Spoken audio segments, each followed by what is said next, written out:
Disfruté mi juventud. ¿Por qué ahora que tengo 35, los hombres buenos que rechacé en mis 20 ya no quieren salir conmigo? Tengo 35 años y, por primera vez en mi vida, estoy lista. Realmente lista. He vivido, he viajado, he salido con músicos, artistas y tipos que pensaban que las criptomonedas eran un rasgo de personalidad. He tenido romances de verano en Europa y desamores dramáticos en mi propia ciudad. Mis 20 fueron un torbellino de experiencias, exactamente como se supone que deben ser. Coleccioné momentos, no compromisos. No me arrepiento de nada. Ahora, sin embargo, el juego ha cambiado. El carrusel se ha ralentizado y quiero bajarme. Quiero estabilidad.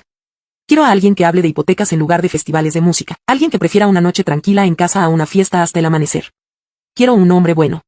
El problema es que, al parecer, el suministro de hombres buenos, solteros y cuerdos de más de 30 años es alarmantemente bajo. Las aplicaciones de citas son un páramo de hombres que no han superado su divorcio o que todavía viven como si tuvieran 22. Fue durante una noche de frustración, deslizando el dedo hacia la izquierda una y otra vez, que se me ocurrió una idea brillante. ¿Por qué estaba buscando a un extraño cuando ya conocía a los candidatos perfectos? Los había conocido hacía una década.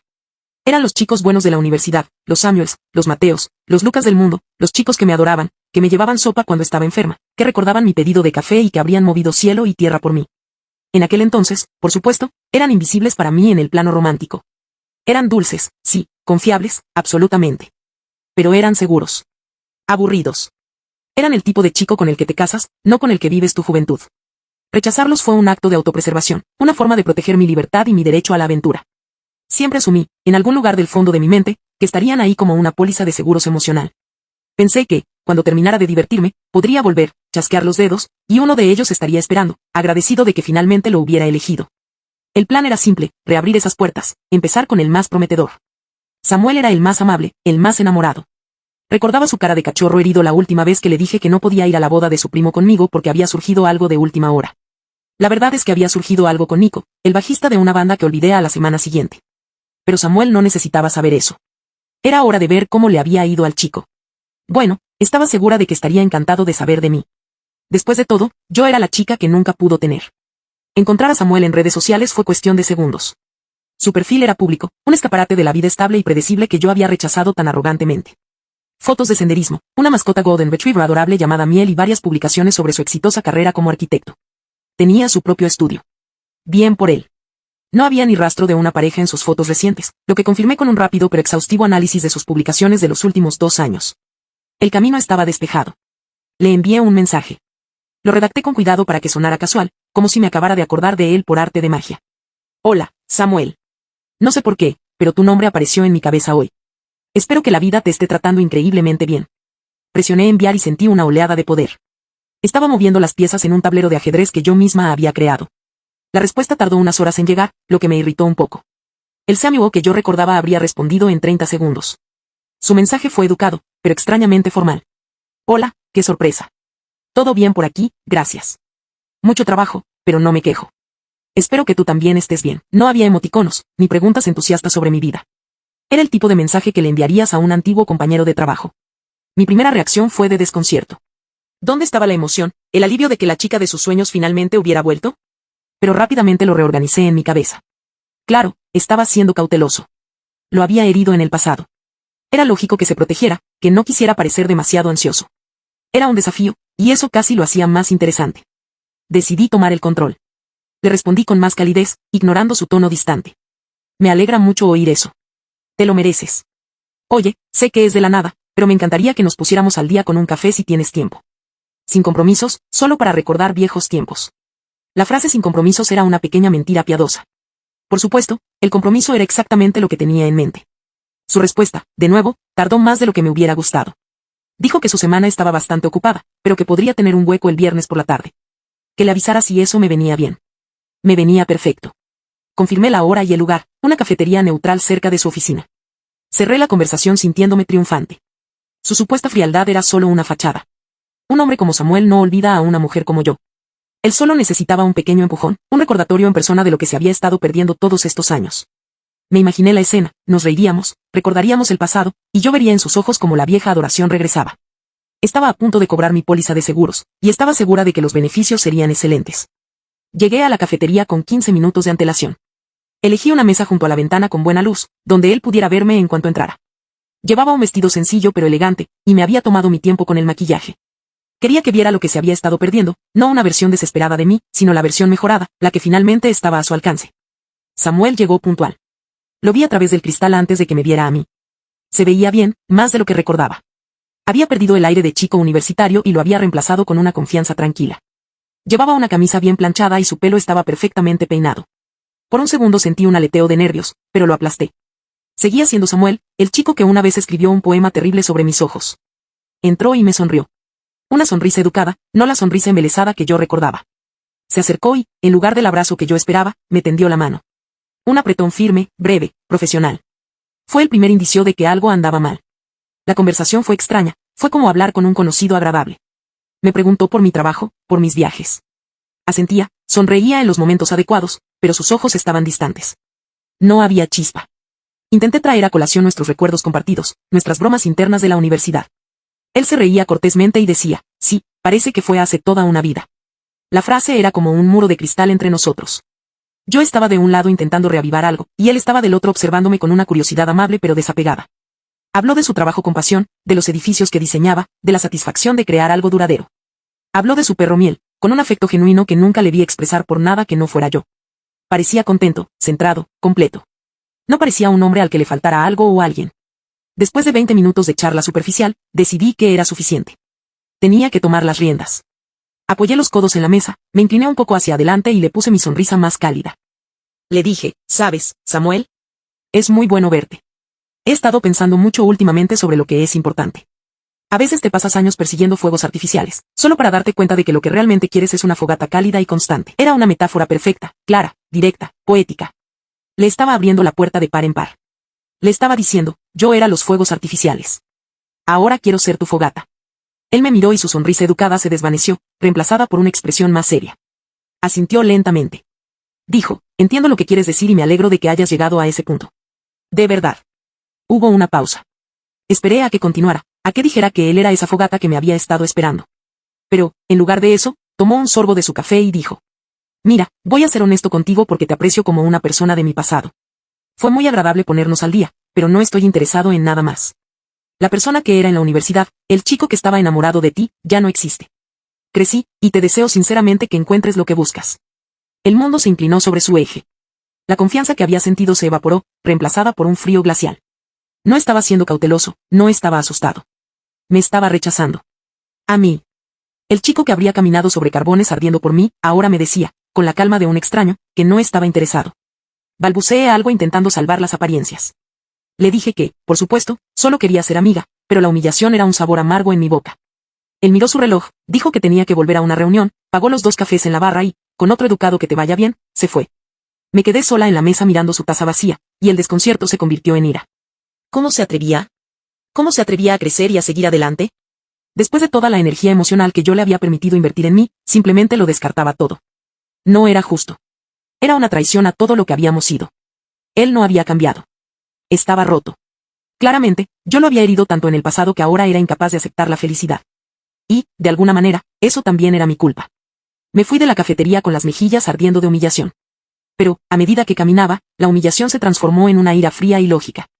¿Quién se creía que era Samuel? Rechazarme a mí, después de años de suspirar en silencio, era una insolencia, una falta de respeto. Claramente, yo lo había herido tanto en el pasado que ahora estaba dañado, incapaz de reconocer una buena oportunidad cuando la tenía delante. Su rechazo no era un reflejo de mi valor, era un síntoma de su propio trauma no resuelto. Él era el problema, no yo. Llegué a casa y me serví una copa de vino. Necesitaba probar mi teoría. Samuel era un caso aislado, un hombre resentido que prefería aferrarse a su dolor antes que perdonar y ser feliz. Pero no todos podían ser así. Había otros en mi lista. El siguiente era Lucas. Lucas había sido el más intelectual del grupo, siempre con un libro en la mano, siempre dispuesto a debatir sobre filosofía a las 3 de la mañana. Me había dicho una vez, medio en broma, que yo era su musa caótica. Era un romántico empedernido. Seguramente él no se habría vuelto tan cínico y aburrido. Busqué a Lucas. Su perfil era un poco más privado, pero teníamos amigos en común. Las fotos que pude ver eran una postal de la vida suburbana, una casa bonita, un perro diferente al de Samuel y una mujer sonriente a su lado, una esposa, y en una foto de hace unos 6 meses, un bebé.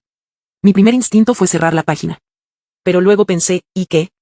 Un matrimonio no significa que sea feliz. Tal vez se había conformado. Tal vez vivía una vida de silenciosa desesperación, soñando con la musa que había dejado escapar. Tal vez mi mensaje sería un rayo de sol en su vida gris. Mi mensaje para él fue diferente, más juguetón, más nostálgico. Hola, Lucas. El otro día escuché una canción que me recordó nuestras charlas de madrugada. ¿Todavía crees que la anarquía es un sistema viable? Espero que tu vida sea tan interesante como tus teorías. La respuesta llegó al día siguiente, y no era de él. El nombre en el perfil era el de Lucas, pero la foto de perfil había cambiado. Ahora era una foto de él, su esposa y el bebé, los tres sonriendo a la cámara. El mensaje era corto y brutal. Soy Sara, la esposa de Lucas. Él me enseñó tu mensaje. Apreciamos que pienses en él, pero nuestra vida es muy feliz e interesante. Gracias. No vuelvas a escribirle. Me quedé mirando las palabras. No vuelvas a escribirle. La hostilidad era tan abierta, tan innecesaria. ¿Qué había hecho yo de malo? Solo había enviado un saludo amistoso. Claramente, su esposa era una mujer insegura, aterrorizada por la idea de que una mujer de mi calibre pudiera volver a la vida de su marido. Debía tenerlo con una correa muy corta. Pobre Lucas.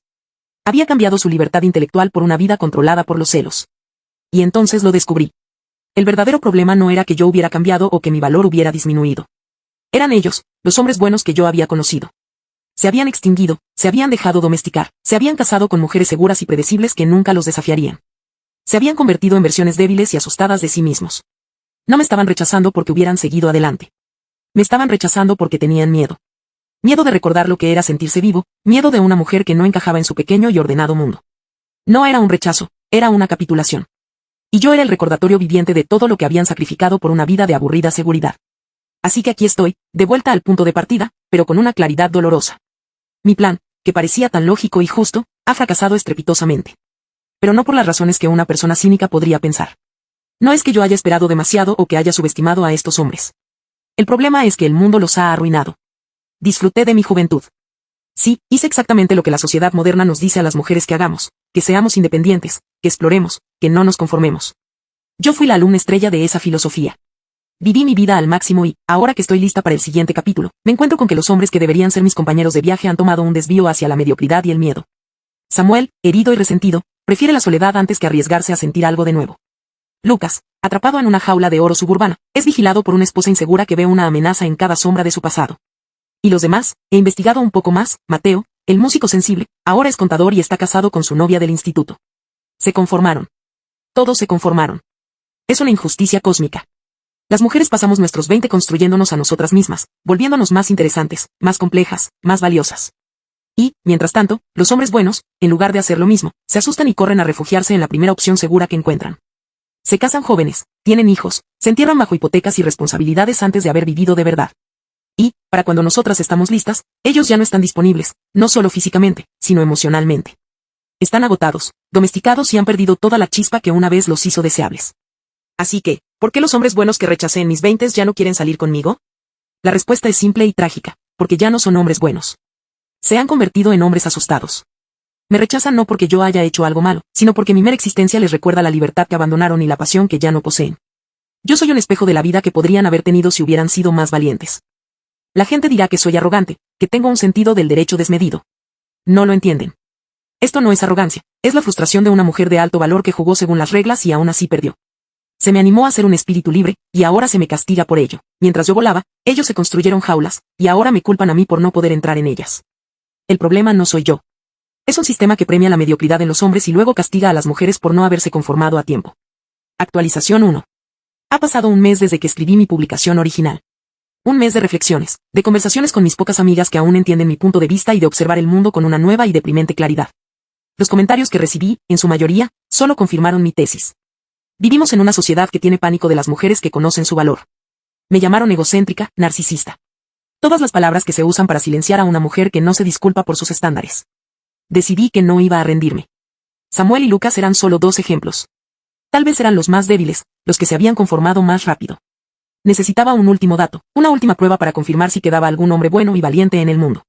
Y solo había una persona que podía hacer esa prueba, David. David era diferente. No era un admirador silencioso como Samuel, ni un romántico intelectual como Lucas. David era mi igual en espíritu. Era aventurero, carismático y ferozmente independiente. Tuvimos una conexión intensa en la universidad, una de esas relaciones que nunca se definen, pero que están cargadas de tensión. Nunca funcionó porque ambos éramos demasiado salvajes, demasiado centrados en nuestras propias aventuras. Lo dejé ir porque en ese momento la idea de atarme, incluso a alguien tan fascinante como él, era impensable. Pero siempre pensé que nuestros caminos se volverían a cruzar cuando ambos estuviéramos listos. Lo encontré viviendo en otra ciudad a través de un amigo en común. Conseguí su número y, con un nudo de nervios en el estómago, lo llamé. No un mensaje de texto, una llamada. Quería que escuchara mi voz. Sorprendentemente, respondió, y la conversación fue increíble. Fue como si no hubiera pasado el tiempo. Nos reímos, recordamos anécdotas, hablamos de nuestros viajes. Él había pasado 3 años viviendo en el sudeste asiático. Había montado su propio negocio de importación.